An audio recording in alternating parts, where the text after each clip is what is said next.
Yeah, Jeff, any update on Nick Leddy? He didn't practice today. I would right now. I don't anticipate him for tomorrow. And well, you're all set, and you got 6 healthy defenders. Yeah, we got 6 LTD. Yep. Just the last game here before the break.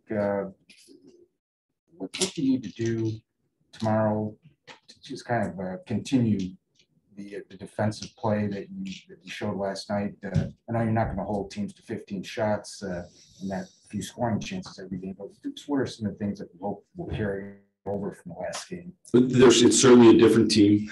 They're a different team than the last number of teams we've played.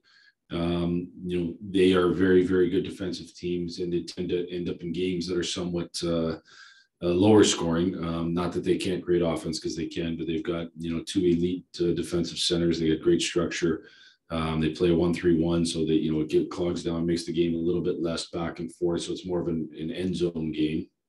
Their O-zone strength is a little different than what some of the teams we faced, where they're really, really, really hard around the net. They get pucks and jam your net, as opposed to maybe a 5-man unit where they're skating all over the place. Not to say their D won't get active, but it's different. So they presented a different challenge defensively. We will have to manage the puck great. We're going to have to be okay with putting it behind them, because we are going to get confronted a lot. And we're going to have good support so that we're putting it into spots that we are getting it back. And then in our D zone, we're going to have to do a real good job down low against some big men, particularly Kopitar. But they're even a guy like Arvidsson, like they really, really take it to the net hard, and we're going to have to do a good job with that. Thanks, Jeff. Yep. Max Bowman. Jeff, I know scoring goals or not sometimes just comes down to whether or not it goes in. But did you notice anything with Dylan this year as to why the puck has gone in so much more consistently for him? More than last year for sure. I think every year you're going to have him flow a little bit. I think 2 years ago he had 30 or whatever. So obviously that's a lot of goals. So it's not that he hasn't done similar before, whether he's on pace for more or not. I would say there is zero doubt that he's using his best, one of his best attributes, and that's his skating. And he's had the puck on his stick and skating with the puck and creating space by skating. And that's where, to me, he's been in on the power play. He's done that.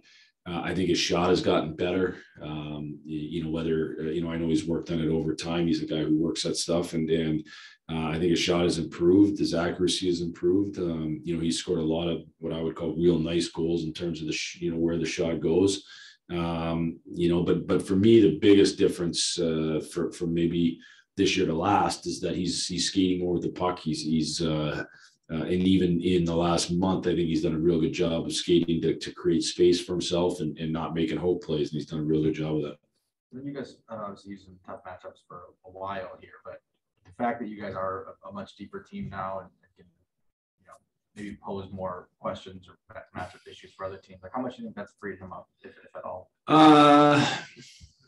Last couple of years when I lived in Glendenning, I would match that line. So then I didn't have to match Dylan as much. So, there's times where I've matched Dylan and times where I haven't. So I don't think that's changed this year. There's certainly been times where I've matched and times I haven't. I think, having Bird on the other line now makes it a little bit more difficult decision for the opponents, which deep pairing or which match they're maybe going to get. But, in the end, he's played against a lot of good players, and he's done a real good job just out, finding ways to score even against the good players. Thanks. Yeah. Brad Galley? With the success that he has, and it seems like a lot of those goals, to your point, have been when he gets in open space and blows by people. How much does it help that he's got people around him this year that have taken steps that you guys that have hoped for other people to take? Yeah, well, I think that's always a big part of it. Like, the better players you're surrounded by, I think the more your talent's going to shine through. And I think we've got I've said this before. I mean, we've got more talent right now than we've had, and we've had an influx of talent with certain guys. Maybe some guys have continued to take steps in their development, so that's been an influx of talent in itself. And so certainly, whether it's the D moving the puck up at the right times, whether it's he's been pretty consistent with Raymond as a line mate, and then either Vladdy or Bert, who are both good players. And I think anytime again you're surrounded by good players, it's going to allow your talent to shine through even more. I don't know how much you'll be sitting with a bucket of popcorn. I know you guys still have a game before the All-Star break, but I can't imagine you'll be sitting at home with candy and popcorn watching the skills competition, but maybe your kids will. Is there a point where you can imagine yourself watching, rooting for him in the fastest skater, or maybe your kids are yelling, "Come on, Dylan," type of vibe? No, to be honest with you, I'll be watching the 2010 Computer team take on some tough opponents in Chicago in the playoffs for there. So my kids.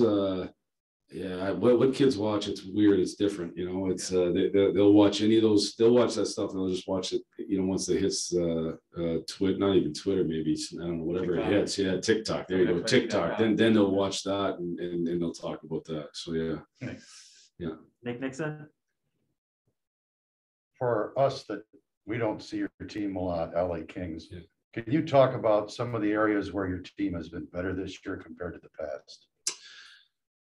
Well, I'd start again. I think I would say a combination of an influx of talent. We've got a more talented team in probably than we've had in the last couple of years, and I think that also then breeds more confidence. And I think that's helped us push us to a 500 record. We aren't as good defensively as we were a year ago, and that's something that we're continuing to work on. But that's also probably a little bit of a byproduct of having young, talented players that still need to learn how to be effective offensively and great defensively at the same time. And that's not an easy thing. So that's a learning process that we're going through. But I think the confidence of knowing that on a night-to-night basis, when we go play an opponent, if we play our best, we'll put ourselves in a great position to win every night. I think it's a huge thing. And I see that with our group. And with Raymond, your impressions on him, seems like just looking at the scores, the box scores, night after night, he's had a very consistent first year. Yeah, he's an efficient player. He's got some flash to him, but it's not about flash. It's about efficiency. It's about winning the little puck battles, being in the right spots on defensively, making little plays along the wall. He's made a number of great passes where he's been under pressure to free like Dylan, who's then gone down and scored. He can shoot it in the net for sure, but he's kind of an all-around player. The biggest thing I would say is he's just an efficient player that night in and night out uses his skill set, but also uses his hockey sense to be effective. And I think he's going through a learning process of how hard it is in this league every night, and certainly LA poses a huge challenge with as good as they are defensively. But I think his brain allows him to continue to be successful. Wayne St. James? Jeff, you used the phrase the other night about you can't let all of this be for naught. Is that kind of an example tomorrow that you can't have let that first period against in LA be for naught? Is a chance to prove that tomorrow? Yeah, obviously we didn't show up in the first there that game, and so I think what I was talking about was you can't go back and replay that. Just like we can't go back and replay the third period against Toronto, but you have to learn from it. And I think we have learned, and I think hopefully we're continuing to learn. And so was that a learning lesson? For sure. Was some of the other difficult times we've been through learning lessons? They better be. And if you learn and get better, then it's worth it. If not, it's just pain. And why would you just endure the pain without learning? So I think our guys understand that, and I think we've done a pretty good job of that. In both last night and the Pittsburgh game, I mean, they go past regulation, but that's kind of what you've talked about, learning to win close, grinding out close games. Yeah, we're not gonna. I don't think any. Most teams at least don't just go around and score 6 and 7 each night to win. And honestly, the teams that do lots of times fool themselves in the regular season. They struggle in the playoffs because that's not the way it is in the playoffs. Like if you you know, if you want, like, we're pretty fortunate here. We've got a number of people in our front office that have won a heck of a lot of games, and you know, they'd be the first to tell you, like, you can't just turn it on in playoff time. You have to play the right way. Well, part of that is learn how to win those tight games. I mean, you watch playoff series, every game is tight as can be, and most series honestly could go either way. Even in 4-game sweeps, they generally, each game has, you know, takes a life of its own and can go either way. And ultimately, what we want to do here is build a team that can win in the playoffs. And so to do that, you have to learn how to play. You know, this is what LA's done, and Todd's done a good job with their group.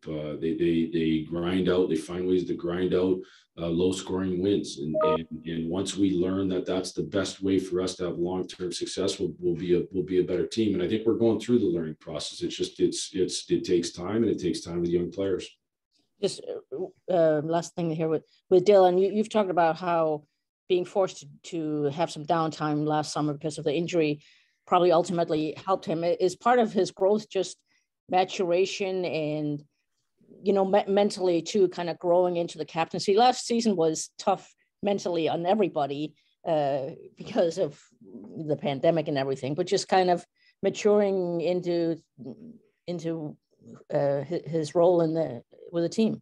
Yeah, there's no doubt. You know, I think, like most of us on jobs, like, you know, that first year, and you know, this obviously it was his first year as the captain. You hope to continue to get better each and every year that you're in it, and you know, I certainly think I'm more prepared now to be successful, having been in my job for a number of years than I was my first year. That's just reality. I'd say most people are the same. You know, if you think back to your first interview or your first story you wrote, so. I think there's no doubt that Dylan is growing in that role, and really what it comes down to is just, you know, growing to become more, just, you know, making sure that you're comfortable and just being yourself, and that's what he's done an excellent job of this year. Now, are you ready with a snow shovel tomorrow? Yeah, that's what my kids are for. Thanks. Last question, Ted Colfin. I just got one quick one, Jeff. When you watch your son's games this weekend, is it pretty easy or difficult to separate NHL coach from fan and dad? I mean, do you ever find yourself, oh man, I wish they would be doing this right now? Or yeah, no, I don't. Hopefully I'm coached enough to know not to coach somebody else's team, because I know everybody else likes to do that, and so hopefully I'm good about that. No, my kids probably don't find it real easy, and that's more my personality than just being a coach, I guess. But you know what? Actually, I look forward. You know, that to me, I mean, it beats going anywhere, going on any big. I mean, being able to actually, you know, have a weekend with one of my children, watching them play their sport. I don't get to do certainly that with hockey, because during the season I hardly get to do it. So it's great. Is it a relief just to be a fan and watch those games? Yeah, it's different. You know, it's different for sure. I don't know if it's a relief, but it's just it's enjoy. You know, listen, I got perspective in life, and you know, I just want them to learn life lessons through youth sports and grow as a human. And I know what, you know, youth sports did for me that way. And if he ends up having greater success than that, great. But that's not our end goal at all. Sounds good. Thanks for this, Jeff. Yeah, thank you. All right, those are all the questions we had here for Coach Blashill. Thanks everyone for joining us.